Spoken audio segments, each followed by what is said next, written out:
Evening everyone. आज का हमारा टॉपिक है इम्पोर्टेंस ऑफ इंडियन ओशन।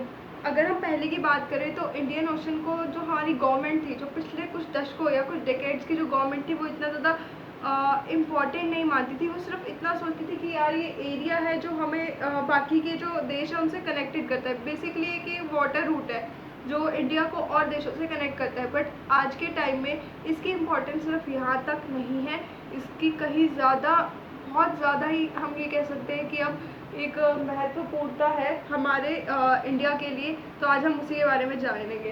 तो चलो शुरू करते हैं। सबसे पहले अगर हम बात करें कि इसकी एक हम इसको कुछ पॉइंट्स में लर्न करने की कोशिश करेंगे। सबसे पहले अगर हम बात करें ट्रेड के उसमें, तो ट्रेड के बेसिस में तो इंडियन ओशन बहुत ज़्यादा इंपॉर्टेंट है। क्यों इंपॉर्टेंट है? क्योंकि इंडिया का 2/3 ऑयल इंपोर्ट इसी एरिया से किया जाता है, यानी शिप्स के थ्रू ही इंडिया में आता है। तो सबसे फर्स्ट चीज़ तो ये हो गई। सेकंड चीज़ क्या हो गई कि आजकल इसको ना एक डिफेंस के वे में ज़्यादा बेहतर तरीके से ट्रीट किया जा रहा है। हम बीच बीच में अगर हम कुछ पिछले सालों में चलें तो मैं आपको एक स्टोरी बताती हूँ कि पिछले कुछ सालों में चाइना क्या करने की कोशिश कर रहा है। चाइना यहाँ से तो अटैक कर रहा है आजकल, बट पिछले कुछ सालों में चाइना ने कई बार ओशन के रास्तों से भी इंडिया पर अटैक करने की कोशिश की है।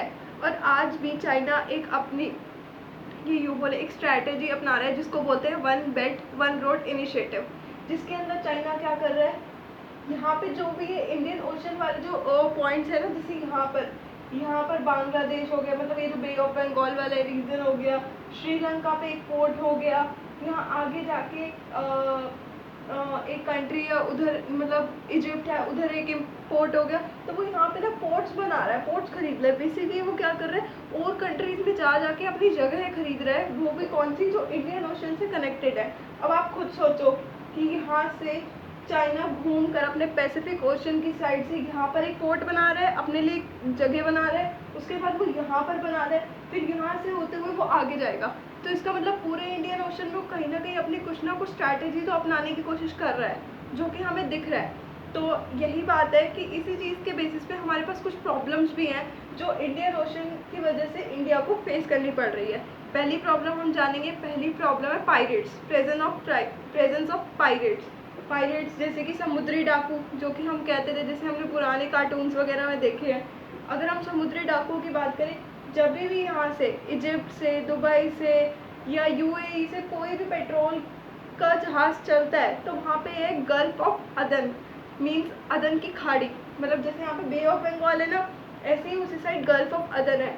अब वहाँ से चलता है तो वहाँ उस गल्फ ऑफ अदन में इतने सारे समुद्री डाकू हैं कि मोस्टली ऑफ द टाइम वहाँ से जो शिप्स आते हैं उनको लूट ही लिया जाता है। तो इसका मतलब इंडिया को बहुत ज़्यादा लॉस होता है उस चीज़ के बेसिस पे। फर्स्ट प्रॉब्लम तो ये हो गई।